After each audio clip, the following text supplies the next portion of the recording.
Well, you're listening to the Talking Headways Podcast Network. Talking Mondays. Keep moving on. Keep moving on. Talking Mondays. Keep moving on. Keep moving on.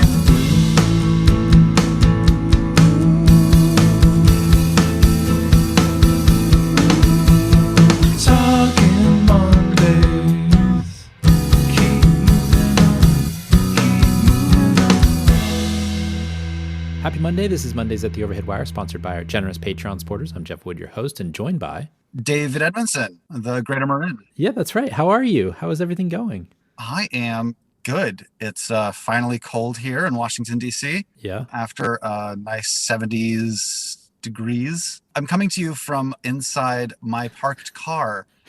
So I know that that's not really on brand, but there are a few useful things with cars. And one of them is when you need a room that isn't a room. That's right. And a pretty quiet space. I mean, generally they're engineered to be quiet in the cabin, right? So it works for podcasting to a certain extent. Somewhat, yes. Somewhat, yeah. Well, it's good because I think that means that your wife will actually get to sleep, which is a positive. I think so. Yes.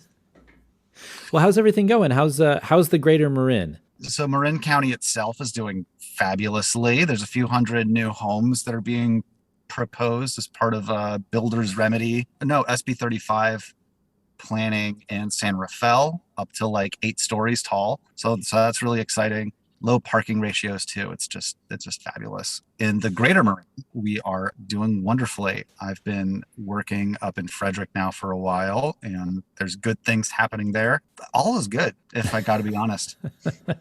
Well, it's interesting. I mean, there was an election. Were there any positive results from the election from that part of the country? One of the interesting discussions that has come up is there's a few members of Congress who are really far right who want to remove home rule from D.C.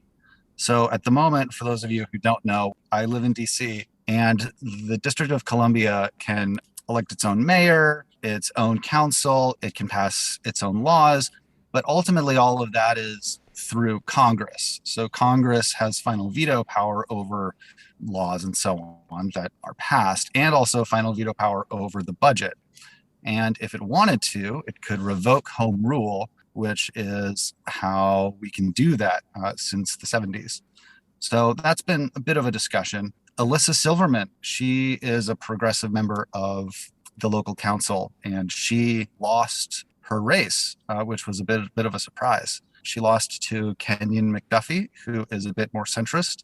Alyssa she's had some own goals, as they say in the UK, but it has taken the progressive part of the city a little bit by surprise. She was expected to really win this, but it was Kenyon instead. Interesting. So much going on around the country right now, for sure. How's things out there? Oh, well, I think it's going pretty well. There's a lot of housing stuff happening. There's a lot of legislation at the state that's happening. From a transportation perspective, it was really interesting. You know, we won Yes on J, which was to keep Golden Gate Park's JFK Drive closed to cars.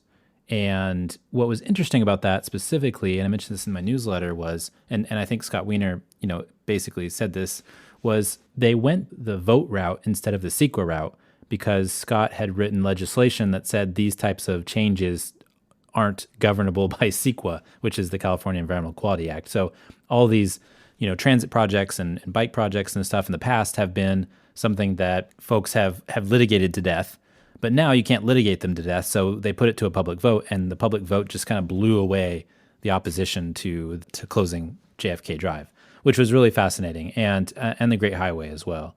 So I think what's really interesting about that is that all this legislation is kind of piece by piece building up to making some great strides towards, being able to do things, which is really positive. I mean, the Board of Supervisors had voted for it. It was just basically a rich socialite, Dee Dee Weasley. And I don't know did I say her last name right? I don't know. It sounds right. It sounds about right. who is basically, he's a major donor to the De Young Museum. The De Young Museum has been a major opponent of this, even though there is access to their parking garage from Lincoln Drive. So it's a positive outcome, which is very exciting here in San Francisco. Yeah, that is great. There was a small fight over closing or keeping a part of a road called Beach Drive through sort of the DC equivalent, which is owned by the National Park Service, closed to cars. It's been a really popular route for cyclists and joggers, and the National Park Service wanted to open that back up. It won't. So that was thanks to intervention by our delegate to Congress, Eleanor Holmes Norton, as well as the council and mayor, just really fighting to make sure that this sort of thing stayed open for people. So a little bit of rhyming here and there. Yeah, for sure. One side to the other, it rhymes and it all comes back to full circle. Well, so let me do some quick advertisements here. I want to mention that because we cover a lot of books on the Talking Headways podcast, we've partnered with bookshop.org as an affiliate. Go to bookshop.org/shop/The Overhead Wire to get any of the books that we've talked about on the show, and 10% of that goes to us. So we really appreciate that. Also, we've designed a shirt or a mug or sticker or poster or whatever you want. Go to TeePublic. Actually, go to bit.ly/cars or cholesterol, and it'll bring you to the TeePublic site. Richard Wazensky designed this really amazing shirt, Cars or Cholesterol. Have you seen this? The Cars or Cholesterol? I don't think I have seen it. So I'll show you a sticker of it. It's basically, that looks so cool. It looks like a heart, and the city is the heart, and the cars are filling up the arteries. So it's a really cool design. Richard, thank you so much for that. You can get a shirt or a sticker or whatever you want. bit.ly/cars or cholesterol. Check it out if you get a chance. This is episode 121. We're in session. If you want to get this show every week, you can do so by going to iHeartRadio, Spotify, Overcast, Stitcher, and of course, Apple Podcasts. Subscribe to the podcast and you'll get it each time, and you'll get Talking Headways and Mondays at the Overhead Wire. So that leads us to the news. News. Here are a few stories that piqued our interest from the newsletter over the last few weeks. As you know, we write a newsletter every day. We pull out articles that we think are interesting, and then the articles that are clicked on the most, we talk about on the show. So shall we get started? Let's do. Awesome. Well, Van Ness ridership boom. Ridership data shows that the 49 mission bus in San Francisco is more popular than it was before the pandemic. This is because of the center running dedicated transit-only lanes that opened recently. Overall, Muni ridership is 60% of pre-pandemic numbers, but a 35% travel time savings has increased ridership by over 60,000. This is an article by Richard Cano in the San Francisco Chronicle. What do you think about this? We lay down bus lanes and people actually ride the bus. Oh, I got to say, I love it. So I found it really interesting to see just how much ridership has gone up because of this. I think it said it cut travel times by more than a third. Yeah. But ridership is up by 60%. And I thought that is just fantastic. But my data nerd self thought, okay, so like if you cut travel time by 1%, does that mean that you get 2% back for how many riders you get? And there was some caveats, and that was a shame. And so we can't draw too many conclusions out of that, but we can say that faster is certainly better. And Van Ness has always been kind of a problem, especially when you get close to City Hall and that north part going towards Lombard. It's always been slow going and stopping and starting, and there's a lot of traffic on that street. And so now it's a clear shot, and I will really appreciate using it fairly often when I go to that part of the city, which I did a lot more before the pandemic, but after the pandemic, I haven't been up there, and I haven't ridden it yet, which it hurts my transit cred, I think, a little bit to have not gotten on that bus after it's open. But I've had other things going on. I think it's really cool, and it's the third highest ridership transit line at the moment for Muni. Muni's only at 60% of ridership pre-pandemic, so that's kind of frustrating. But it also talks to how long it takes to get these projects finished, but how much benefit there is if we could actually do them faster. I think that's one of the things that's frustrated me a lot is if we see how much value there is in this line, then why don't we do it more? Why aren't we all over the place saying, let's get bus lanes everywhere. Let's do this all the time. Let's, make sure that we can get this to work as much as possible, because it feels like it would be very beneficial if this was throughout the city and not just on one corridor. Oh, totally. And as a Marin observer, something that I've been interested to see, and I haven't been able to find the ridership data on it, but to see how Golden Gate Transit has done. Its slowest segment was from the south end of the bridge to the end of the line within the San Francisco streets. And so having Van Ness, that's got to really speed up the 101 and its other routes. And pre-pandemic, a quarter of all of the people going from Marin to San Francisco were going by transit at peak hours. And so this was something that I was really excited about. But the pandemic, of course, threw a big wrench into that mix. But it's still got to really have a lot of knock-on benefits for not just the Muni riders, but even us Marinites. And that's one of the things that's super beneficial about the line is that, all kinds of buses can use it, the transit buses for transit agencies. And so I think that's very beneficial too. There's so much value in that corridor because of all the Marin transit buses, all the Muni buses, everyone can use it, which is great. Okay, 100 years of auto dependence. Traffic engineer Edward J. Marin wrote a journal article 100 years ago this month saying for the first time that streets should be for motor vehicles alone. As historian Peter Norton has noted, auto interests lobbied hard to make this a reality in order to relegate pedestrians, cyclists, and other road users to the sidewalk. Marin was notable for developing one of the first major interstate highway proposals and sat on several commissions appointed by Herbert Hoover. He also died in a car crash. This was by Carlton Reed at Forbes. So 100 years of cars only on streets. The idea, anyways. Ugh. Yeah, that is an ironic death, I must say. I guess he was retired and he was in Southern California somewhere, and I guess he was driving a little too fast. That's my understanding. I tried to look it up, but I think Peter Norton was the one that found out about it. He probably went through the archives because he's all about that. But what a way to die if you you supported this thing all your life and then poof, you're gone. Oh, well, that still sucks. But, it's funny. My read on it at first was, well, I was talking to someone earlier today, a colleague, about why bikeways became really popular in the 70s. And it was sort of the energy crisis. That's when all the planning happened. And then my feeling is that it was sort of the vehicular cyclist movement that sort of slowed that all down and killed it. Whereas in other countries, they had champions for this way of doing things, and we didn't really have that here.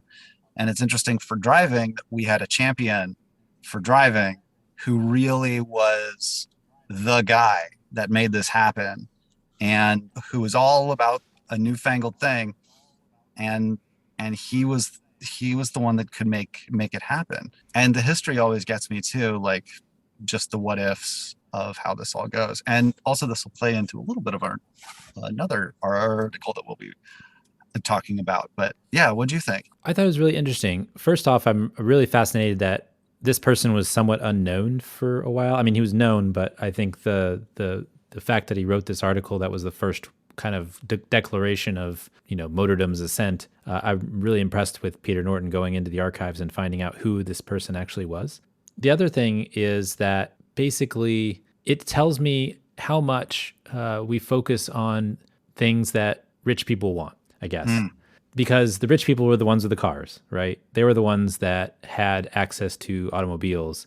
And so in order for the car companies and everybody else to get richer and get more people to buy vehicles, they had to kind of reimagine the way that streets and cities worked. And this was their ticket to that.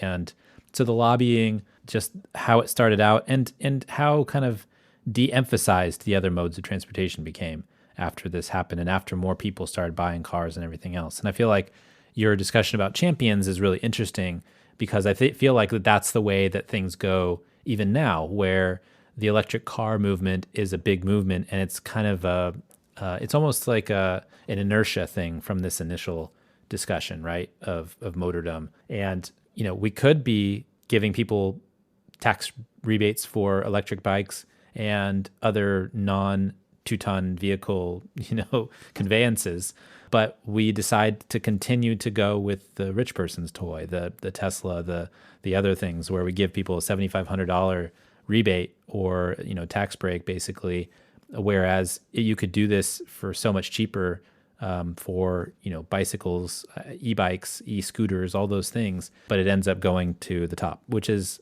it's really fascinating how we talked earlier about kind of the circle of life and the symbiotic relationship.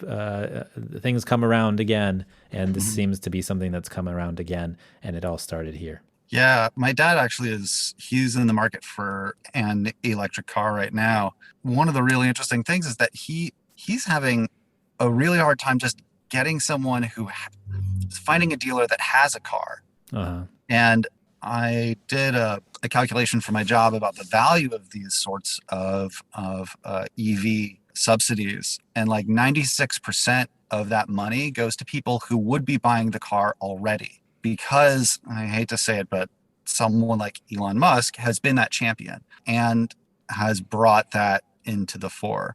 But these vehicles aren't useful for people who don't have a garage, like me, who can't afford even a subsidized car. And I do understand about the building of the market and so on, but the e-bike is so much more useful and flexible and gets you a lot more electric vehicle miles than you would get for the same funding going towards subsidizing cars that aren't even really available because demand is too high, even apart from a subsidy. And there's also the battery discussion as well. Oh, There's God. a chart today somewhere on Twitter where somebody was talking about the Hummer battery and how much you could do one Hummer battery, or you can do 3 Chevy Bolt batteries, or you could do like 100 e-bike batteries. And so there's a huge disparity there in how we're using our resources, our lithium that exists around the world. I'm sure people will be mining and searching for more. And another thing is, one of the things I think it was David Roberts who used to write at Grist. Now he does his own thing. I think he was at Vox too before, basically saying that like once you get a lot of this metal into the system, it's not like fossil fuels in that you can actually recycle it at some point. We're going to figure out how to recycle it. So it's not just disappearing into the atmosphere. It's actually, when you mine it, it's not like oil. You actually will be able to, recycle this. So I thought that was an interesting take too. And if we can do e-bikes and e-scooters and all those things, that even means that we can recycle those batteries into even more e-scooters and more e-bikes and, more conveyances that are valuable to active transportation. And I think that's important to think about as well. Oh, totally. Another thing I wanted to note is that we had Peter Norton. So Peter Norton was kind of the target of this article because of the work that he's done on history and thinking about motordom over time. And we actually had him on episodes 104 and episodes 362 to talk about his books. So I think 104 was a discussion at NACTO. And so I think he was given the plenary. And then at 362, we actually had him on the show to talk about his book. So if you get a chance, check out, obviously read Carlton Reed's stuff in Forbes. He's really great. The best Forbes writer I read. And then Peter Norton is an amazing historian and has written some really great books about the subject. So check him out on the Talking Edways podcast if you get a chance. Man, you just get all the good people. Well, we got to read their books and chat with them, and it's super fun. It's super fun. Yeah. I'll tell you in a little bit about somebody else cool we got this morning, which was really great. Okay, railroad workers want publicly owned infrastructure. One of the railroad workers' caucuses, made up of union members, has written a resolution that America's railroad infrastructure should be publicly owned. The reasoning is that as the tracks are now owned by companies, there's no incentive for expansion, and the value created goes mostly back to shareholders instead of creating a better transportation network. This was by Joanna Marsh in Freight Waves.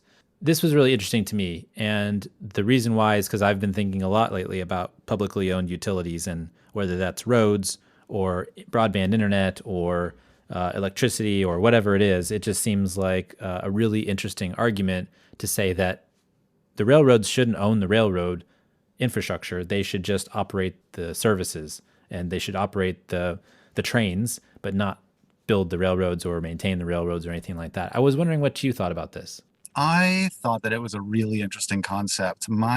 I will admit that freight rail is a little bit of a black box for me. It is so complex and also very arcane. But I thought that it was a really interesting point how they were talking about by giving the railroads unrestricted access to, or rather unrestricted monopolies over land area, you end up with situations where they can bully people into accepting their deals, which is part of what drove a lot of people to cars, because all they could get was crappy schedules. And finally, they didn't have to think about, was there going to be a delay? Did they change the schedule last week? It's interesting that for freight, that is still a problem for a lot of these smaller companies that want to use them. And in the meantime, it's having knock-on effects for all of us through trucking and freight disruptions and the attendant inflationary effects. It's really problematic. There's also another interesting thing that he mentioned at the end, which is this discussion about French railroads. And I think we discussed this on the show before, but the French have actually, the state owns the railroads, the tracks. And recently they've opened up competition for cross-country rail lines. And they're slow going. It's not like the high-speed rail at all. It's overnight trains. They're going much slower. But these companies basically compete for people who want to take these overnight trains or trains from place to place that don't get served by high-speed rail. And the tickets are pretty cheap. They actually are, they have pretty low fares for some, and they've created competition where there's actually way more trains now than there were before, going to a lot of places that didn't have service. The tracks can be kind of rickety on some of these corridors, which I understand, but it's interesting to think about it that way as well. Another interesting aspect is that the rail workers union were complaining about how basically these companies aren't really investing in expanding their trackage anyway, or in improving their trackage. So you have them saying that regular maintenance is somehow a capital improvement. Yeah, like replacing railroad ties, right? Yeah. It's like a capital improvement when it's actually should be maintenance. I wonder if they're actually marking that correctly in their taxes. That's interesting. That is a question. From the transportation side of things, I'm on a MARC train line, so that's for Maryland, and we have to deal with CSX. And out, of course, for the Bay Area, you have to deal with UP or BNSF, and that's always a pain.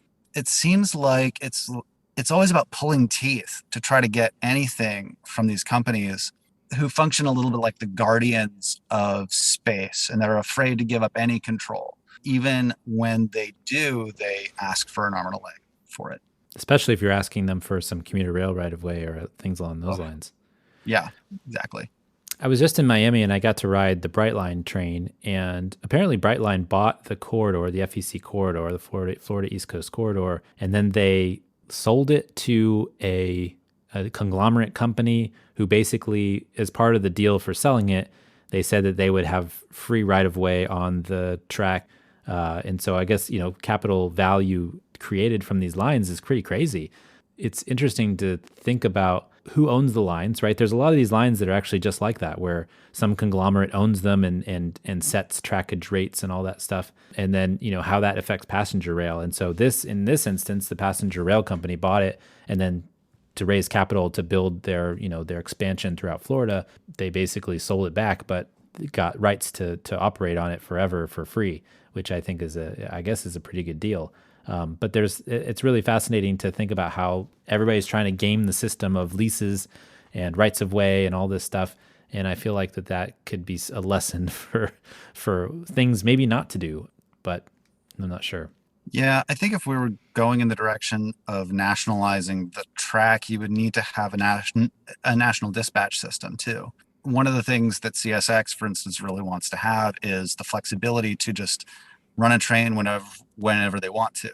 If you have a scheduled train, then suddenly that means that if they just want to be shipping their coal or something through there at the time, then, well, they can't, because they agreed that they would allow a passenger train to run through. It doesn't work for how they're doing things. And so you would need a national dispatch system to allow folks to essentially buy the slots to run their trains or to run extra services. And I do wonder how the French structure it to make sure that you don't get any crashes. I'll be honest, I'm not as familiar with freight rail as I am other things. It sounds awful lot like airplane berths too, where at airports where you have certain slots that are given to certain airlines and things like that. So if you're on time or if you're not on time, you have to kind of jostle around a little bit and try to figure out how to get in. And some of those slots are pretty valuable, right? So a direct flight slot from like San Francisco to DC, the national airport is a pretty valuable thing. That is only limited to certain airlines and things like that. So that's an interesting part. Lastly, like I had mentioned before, I'm always interested in this generally from a transportation standpoint, especially as it pertains to streets. But it's interesting to think about the infrastructure as a public utility overall. And so as we think more about broadband, for example, as we're trying to increase our broadband capabilities in the United States, and we just had the infrastructure bill give a lot of money for broadband, it's interesting to think about what could happen if we actually made it more like a public utility and not allow these carriers to become monopolies in certain cities. And so some cities have done it, and other cities are preempted from doing it because states are run by governors and legislatures that believe that AT&T should be the only game in town. So it's interesting to see that kind of thing this discussion bleed over into other topics as well. It's one of those things that often bothers me about the free market capitalism concept. If you have a true free market, you need to have the competition so that way people are free to choose. The Econ 101, like day 2, is what is the natural monopoly, and these sorts of things like tracks or water, like if you own the only well or if you own the only power lines, then it doesn't work as a market. So when you have people who say, well, you should privatize these sorts of things, or we should keep them private, it doesn't make any sense to me.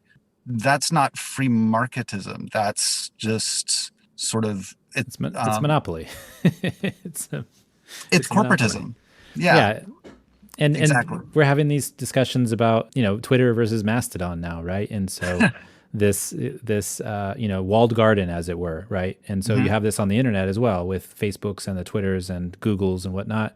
You have these walled gardens where they want you to come into their garden, but they want you to stay in their garden and not do anything else. And I think somebody the other day was talking about, and you had a blog, I had a blog. That's how we met initially. But it was an interesting time before Twitter and before Facebook was huge, about how people kind of interacted on the web through these kind of like open-ish channels and RSS feeds and Google Reader and all those things that disappeared because they couldn't wall them off, right? They couldn't create a certain amount of value from them. So YouTube formed and Twitter formed and Google has gone even more monopolistic. And it's just fascinating to think about where we were in 2006, 2007 and where we are now. Well, I know for me, I largely stopped writing because I went to grad school and did not have more words in me. And when I was done, all my urbanist stuff just sort of went into my job and Twitter. Yeah. So yeah, exactly. It all and for me at least, as I got older, I found out that there were more things that I did not know, that I didn't understand, and that I felt like I wasn't able to pontificate on because I didn't feel that I had enough knowledge about it. But it seems like that doesn't stop a lot of people generally. The older I got, the less smarter I felt, I guess is what I'm trying to say. When you're younger, you feel like you know everything. And then when you get older, you realize you know nothing. I will say that being a blogger was one of the best ways for me to learn about this stuff, because I was so scared that I'd get a comment from like just a random person or someone I knew. Worse be like Alone Levy just drops in and just throws a bomb and explodes your whole argument or your whole concept. And you're like, no. I feel like that happened to me a few times with Alon, actually. They tended to do that a lot. That is one of the best things about them, I must say. Yeah. They're just great. But yeah, so I had to learn so much from that, and it made me a much better student. And I found that when I went into planning, that a lot of what I applied a lot of what I draw upon is stuff that I learned while blogging or while commenting. My grad school experience was more about the why of it rather than just the what of it. Yeah. You weren't and learning the basics, right? no, actually, I did have to also teach myself GIS because they didn't think that that was a good thing for me to learn. Oh, that's Anyway, weird. I know you would think that that would be a requirement, but no. As someone who learned GIS, and I think it was ArcView 3 was the first time. That's a long time ago. 2000, I think, was the first time I used GIS. But I was actually I helped a lot of my grad school compatriots make maps and things. And actually, you know what? That actually helped me learn myself, because when I couldn't figure something out, I had to teach myself how to do it, and then I could help everybody else, which was great. But I think that's where I learned the most, was trying to help other people do what they were trying to do, which with GIS, and I'm woefully behind now in my skills because I never learned how to code in Python or anything like that. But there's a lot of things you can do in Arc or other Grass GIS or whatever it is these days that's doable, and it opens up a lot of doors, I must say. If you tell people you can make some maps, it's much appreciated. It's true. Okay, well, let's get on to the next one. The importance of allowing citizens to manage their time. It's Time Use Week in Barcelona. This was written like a couple weeks ago, so it was Time Use Week in Barcelona. And the city is hoping to inspire residents and cities to better use their time. The city will release reports called the Dossier of Time to promote best practices, including the idea that car-free streets can allow parents to save time by allowing children to walk to school without them. The city of Barcelona was always a leader in time management, creating agreements and regulations that put time at the forefront of policy. This was by Marta Buses at Eurocities. So this morning, I mentioned I had a really cool guest on this morning. This morning, I had Michael Huisman from the Netherlands on, and they talk about sound and sound in cities and sound in urban planning. And I guess Rotterdam has actually, basically a sound element to their planning process, which is really fascinating. And I think this kind of goes along with, experiences and the ways people experience cities that are often kind of not ignored by planning maybe as much as like it's just an afterthought to all the other things that planners do. So sound, time, thinking about these other kind of elements, these other senses. It's really fascinating to me from that perspective, just because of the way that it allows you to look at things a little differently. Because if you're thinking about transportation from moving people from A to B, obviously travel time is discussed, but you don't think about time as a kind of a positive concept that would help people do other things well. I think it's just really interesting to kind of flip the script a little bit and think about it in a different way. I really appreciated the feminist angle in here too. Something that gets often missed in census reports around mode share is it's all about the commute. But the thing is, most trips, like 75% of trips, are not to and from work. And a lot of those other trips are done by women who usually have to do a lot of the errands and chore running and picking up the kids and those sorts of things. And trip chaining, where it's just one trip and then a next trip and then a next trip and then a next trip and then you're back home. That's often what women have to do, but we don't plan our transportation networks around this sort of pattern of how women experience the city. So they end up essentially wasting time either waiting for the bus, which might not come very often or might only go towards the center of the city, to try to do everything. It's really interesting and cool. They're looking at how to incorporate that feminine viewpoint. That's something also that I really like about bikes, is you can do a lot of good trip chaining in that way, because if your bike network is built well, so you can really get anywhere to anywhere, then you can really save time on a bike by actually being able to navigate the system simply and easily. And especially if it's a small town or a small city, it can be really freeing. Yeah, especially if you don't have to worry about parking, right? You just park right out front. Whatever it is it could be a bike rack, but it could also be just like a post or a tree or anything that you can kind of put your lock on.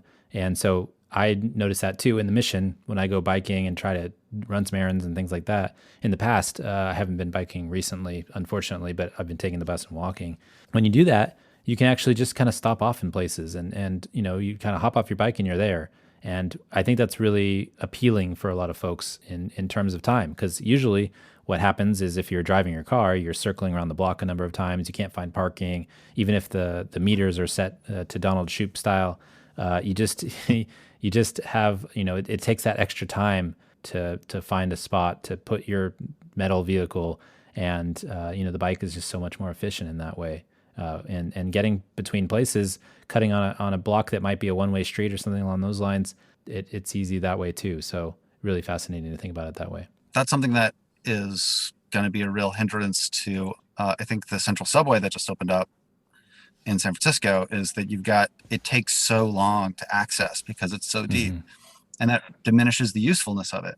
And if you have to use it, you're going to be stuck accessing the transit rather than actually getting to where you're going. Yeah, no, that just sucks. But one of the things also that I noticed today, speaking of time and travel time, I have to drive to work. It's like an hour there, 70 minutes back, and that's because the train doesn't go in the right direction at the right time.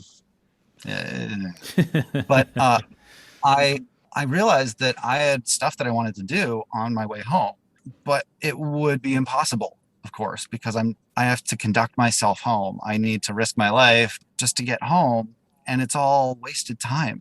The best I can do is listen to fabulous podcasts, hint, hint. But that's not what I really wanted to do, or I can't listen to it and do something with the map. I can't read. I can't putter. Right. It's just kind of lost. Can't write a blog post. I cannot, nor edit one.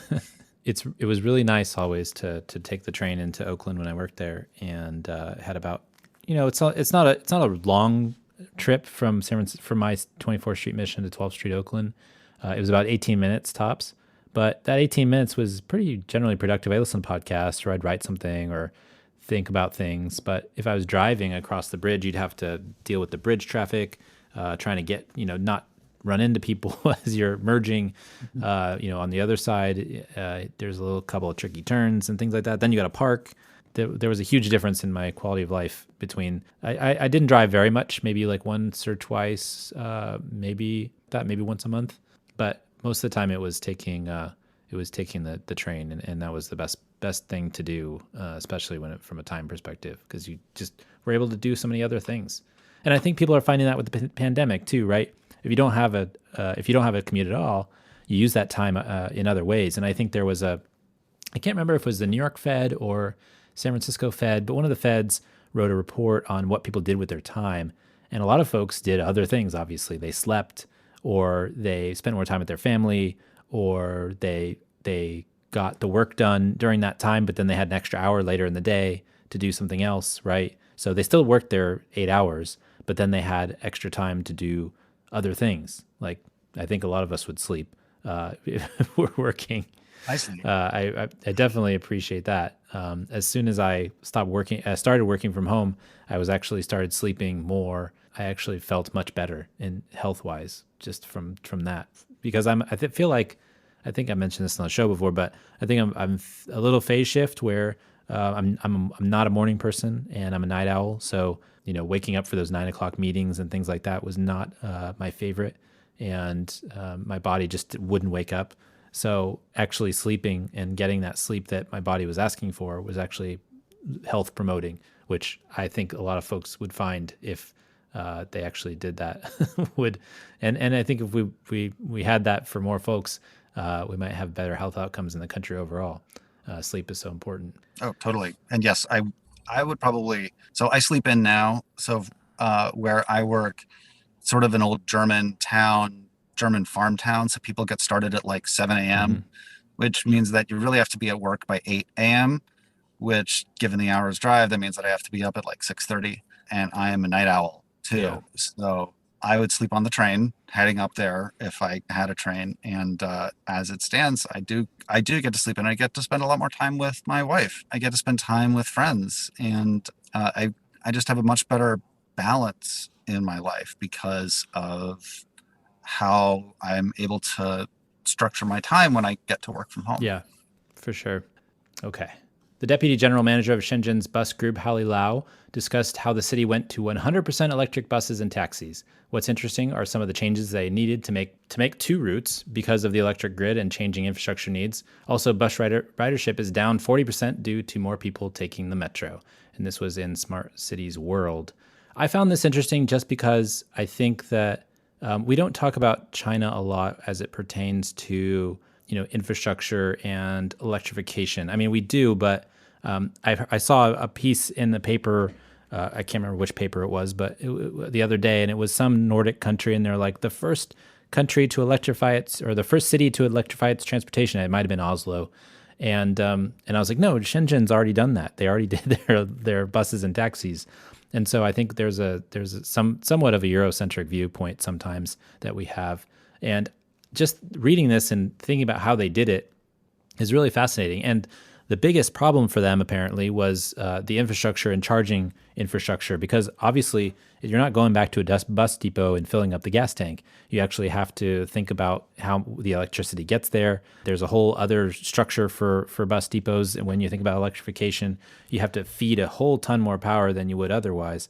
And so it's interested thinking about where that goes as well. So if you're in a city like Shenzhen, which is very dense and it's right next to Hong Kong, you have a really, a built environment that is not necessarily conducive for parking buses. It's a really big deal to make sure that you can get enough power. I thought that it was also really interesting that they had some trust issues at first. So in 2007 or 2009, people didn't trust that it was safe to ride an electric bus. I wouldn't think that, but I guess there was some concern because batteries can explode, and batteries can light on fire, and so people just were worried that it was gonna do that. I thought that it was also interesting from sort of an industrial policy viewpoint, where the government was able to create demand and also to essentially create a good platform for researching how to do these sorts of e-buses in Shenzhen. So that way that could apply better to places like Hong Kong, or else export to Tokyo or maybe Manila, and you also get a really good product out of it. That is also something that I think is cool, is being able to electrify the depots, so that way they're not quite so much of a blight on their neighborhood. And here in San Francisco, we're actually working on creating a housing complex on top of the Divisadero. No, it's the Potrero Yard, which is really interesting because not only is it's already electrified, they already have, basically it's overhead wires and trolley buses, but they also, the other interesting thing is that the thinking about, and we had folks on the podcast to talk about this in the past, but again, thinking about that power, how that power gets there and what that means for folks, and also, not having a different sound that comes from the electric buses that are battery powered versus wired is another interesting thing too. But going from a diesel powered or even diesel electric powered vehicle to a completely electric vehicle is really an interesting experiment in changing the noise profile of an area, like you mentioned, which is something I think a lot of places would really love. It makes it go from a place that's generally industrial, when you think about where they park the buses, to you could have it in the middle of a city and it wouldn't be as much of a blight, like you said. It's really fascinating thinking.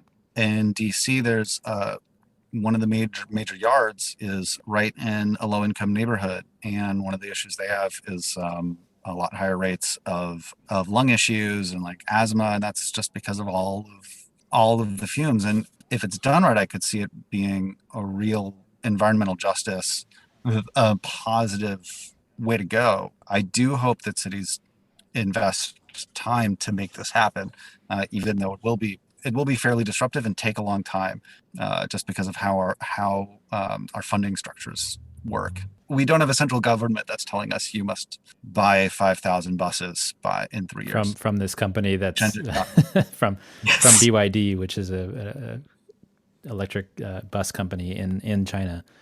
which I guess is valuable because then you can prove your buses are worth something. And then, but here it doesn't quite work like that. No, I'm sure that Van Hool and Gillig would love it, though. I'm sure they would. Well, this week and every week, I want to thank our generous Patreon supporters. You guys are awesome. Keep the show going by listening and supporting each month. The show and Talking Headways really wouldn't be here without it, so thank you very much. And you can support the show by going to patreon.com/theoverheadwire. We've had people sign up each month during the pandemic, so we're super appreciative of that. $2 a month gets you stickers and a handwritten note. $10 a month gets you one of our transportation scarves. And so if you want to order one of the scarves, you can go to theoverheadwire.com and check that out as well. Also, I want to mention that we did produce an audiobook version of Raymond Unwin's 1909 classic, Town Planning and Practice. Go to raymondunwin.com to find out more. If you have any comments or questions, feel free to email us wherever this podcast appears on any of the social sites, LinkedIn, Facebook, Twitter, etc. Feel free to email me as well at theoverheadwire@gmail.com, and we'll get your questions on the air. Puppies and Butterflies, this is part of the show where we didn't talk about something fun, interesting, or maybe it just didn't fit in the other sections. Do you have any Puppies and Butterflies, David? I actually have two prepared. Okay. One is Star Wars and one is strictly cities. Okay. You have a preference? Well, let's start with the Star Wars. I'm all about it, as you know. That's true. I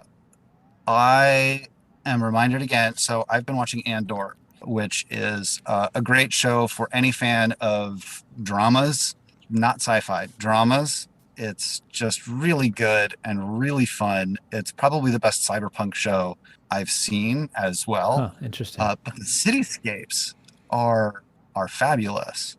Every single one has a very specific way of being, and I've always loved Star Wars cities because they're always very low tech and focused on people walking and sort of what cities would look like if people just walked. And even though they're aliens, it still works really well. Have you seen it? Yes. Yeah, that's my Puppies and Butterflies is Andor. And I think I mentioned it was my Puppies and Butterflies last time too. I'm a huge fan of the show. I really like, I've always liked Star Wars cityscapes, and it's something that I want to discuss on the show in the future at some point, especially, the differences between places like Tatooine and Coruscant, which is the city planet versus kind of the desert planet for folks who aren't steeped in Star Wars lore. But yeah, the show, I think you can watch it if you're not like a Star Wars fan. I feel like, and you'd still get something out of it because there's not really a lot of, there's references and, you talk about the Empire, but it's basically a story about good versus evil, but also spy versus spy, which is really, really fascinating. I don't want to do any spoilers, but, just thinking about how these people kind of operate as opposed to each other, trying to seek each other out, is really, really fascinating. And how, the machinations that they go through in their minds to get to one viewpoint or another, is particularly interesting. And also, things like Cyril Karn's character, the character Cyril Karn, who is kind of I don't know what you'd call, I don't know how you'd categorize him necessarily, but his interactions with his mom are hilarious. The fact that he eats cereal that looks like little planets is just kind of cool. Those types of things. So I love like all the little tiny details they throw in there as well. I loved the architecture of his mom's kitchen because it's similar to the Luke's kitchen. It is. I didn't think about that. And where like you have sort of this enclosed bench seating and a singular table, and it's large enough for four, but it's sort of a pass through, and that's how Luke's table is too. Very different places, different planets, but it implies a kind of a continuity, a like architectural standard that people use in this universe, which is really cool. Yeah. And then there's Mon Mothma's house, right? Like, which is haughty and stuffy, and it feels like she feels stuck there, just kind of from an architecture standpoint too. I think she mentions as much to one of the characters that comes in this last week. And it's high up in Coruscant, so she's like on the upper levels. Cyril's on the lower levels, which suggests station and access and those types of things. It's just really interesting, and just I like the show. The one thing that bothers me though is sometimes is about the discourse about it, which as a lifelong Star Wars fan and somebody who watches all of the television related to it, whether it's a cartoon or not, there's a lot of folks that are saying this is the best Star Wars and all the Star Wars should be like this. And I won't say it's the best or the worst because I like all of it, but I get frustrated by the kind of the comparisons. Like I feel like we get a spy Star Wars, we get an action Star Wars, we get kind of like a little bit of a horror Star Wars here, and so I find that the discussion around it being the best or the worst or whatever is always frustrating to me. The themes are all the same. It's always good versus evil, and it's always kind of a quest for truth to a certain extent. But I find that a lot of folks I feel like are kind of dumping on other shows or other parts of Star Wars just to say that this one is better. I think it's great. Don't get me wrong. I like all of them, and this one has its charms, and it's a wonderful show. And I can't wait till next week. I'm just like, what's coming next? But at the same time, I feel like it's really rough on me because I feel like there's a lot of folks that try to use it to tear down other Star Wars, which is really frustrating. I sort of dropped out of the discourse after the second of the newest. Yeah, well, I think that's where a lot of people dropped out. I was like, guys, you do realize that your discourse is the dark side? Like, personally, I like Andor because it takes a universe that is sort of this fantastical thing and finds some of the oppression in it, some of the emotional beats that you don't get in some of the Star Wars. Like, we've been told that the Empire is evil. We've been told that there's bad things happening, but then you actually get to see it. Like, oh, you get thrown in jail because you're at the wrong place at the wrong time, even though you weren't doing anything. And how long are you in prison for? Who knows? Yep. Doesn't matter. Never ending. Right. Or, what is it actually like to live on a city planet? Well, it turns out it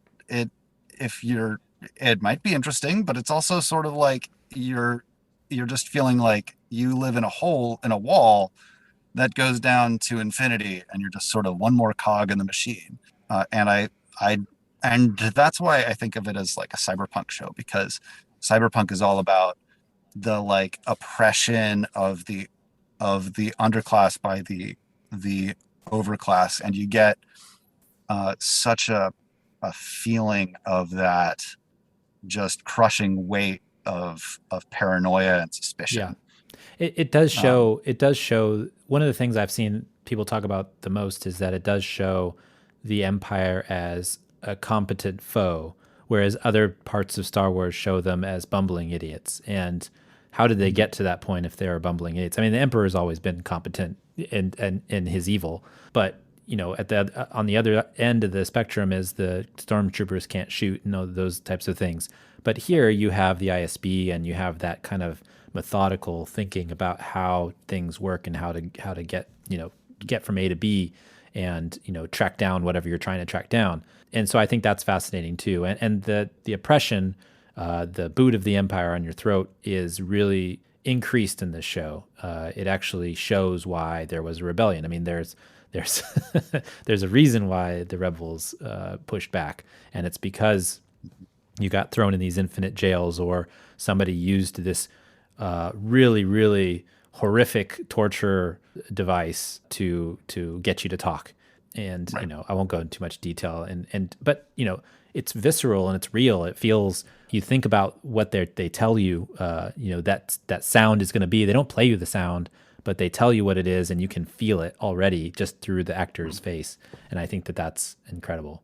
I do want to say that the boss at the ISB is a really good boss. That's one thing that I like, is both he and the main villain, sort of ish main guy, they're both really like competent and good at their jobs and good at with people. Like, he supports our character, he challenges her to be better at doing evil. He like encourages her to take risks and has her back, which is everything you want in a good boss. But they're also evil. Well, she should go on trial for crimes against humanity, of course. Right. But I mean, but that's how you make it compelling, is you have to make the character interesting, right. And you have to make them so that you start to root for them, but then you see something horrific that you're like, oh, why I was almost rooting for you, or like I was I was this, I was in the tank for whatever you were doing, and then to a certain extent, right? Because they're the empire, and you already knew that they're evil, but you get invested, and that's how the show will get you hooked. It's true. Yeah. So what's your second thing? I want to hear the second thing here. Second thing. So I just finished a class on Freetown, Sierra Leone.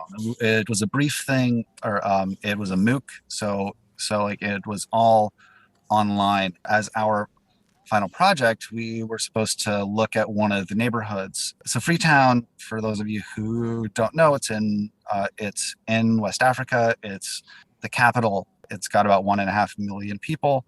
The per capita income for the country is about maybe $1,500 per year. So it's very low income. And we were supposed to look at one of the slum neighborhoods. What are some of its challenges? I'm using slum because that's what term they use for themselves. It's a very low income, very informal place. And I chose a neighborhood called Dwarzak. Dwarzak is this hillside town. It's really close to downtown, maybe like a mile and a half.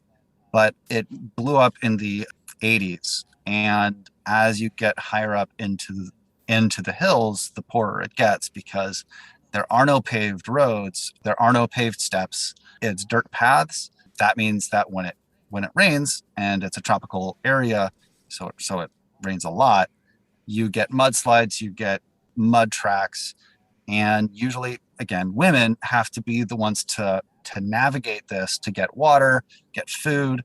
There's really only one main market, and that's down at the bottom of the hill, because it's really hard to get goods up the hill. So small shops and stuff just aren't available.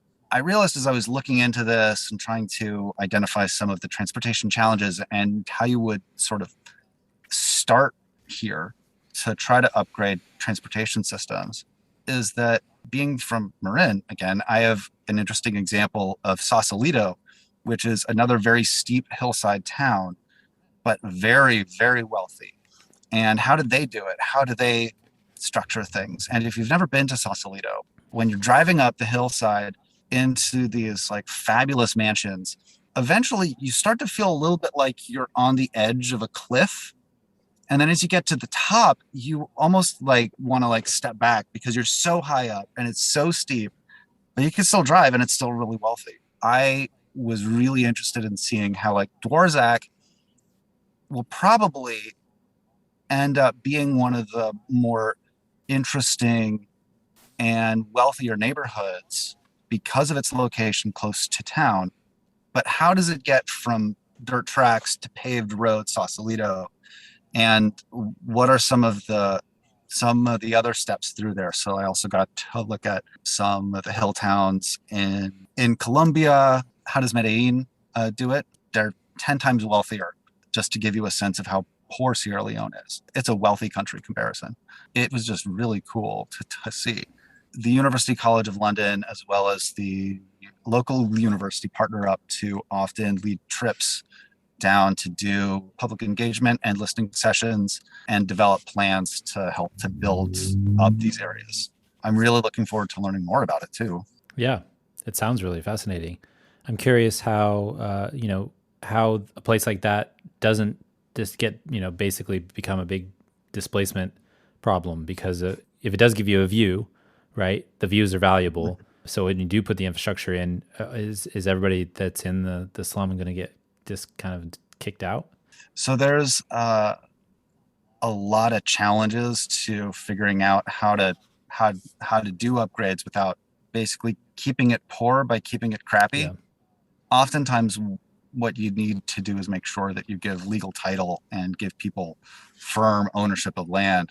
So that way the like underlying owner doesn't suddenly say, oh, well, I can now do some condos here and just kick everyone out. Yeah. It was super fascinating.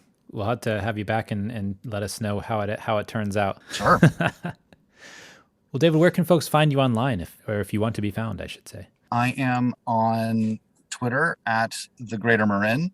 I'm also on Etsy at Figure background design. If you like neighborhood prints, I do those. Nice. And those are great. Awesome. Yeah. And you can find me on Twitter at The Overhead Wire or at TheOverheadWire.com. I'm on Mastodon now, theoverheadwire.sfba.social. And thanks for joining us at Mondays at The Overhead Wire. Thanks to our generous patrons for supporting this week's podcast. Thanks for David for coming on the show this week. Happy to be here. And we'll see you next time. Talking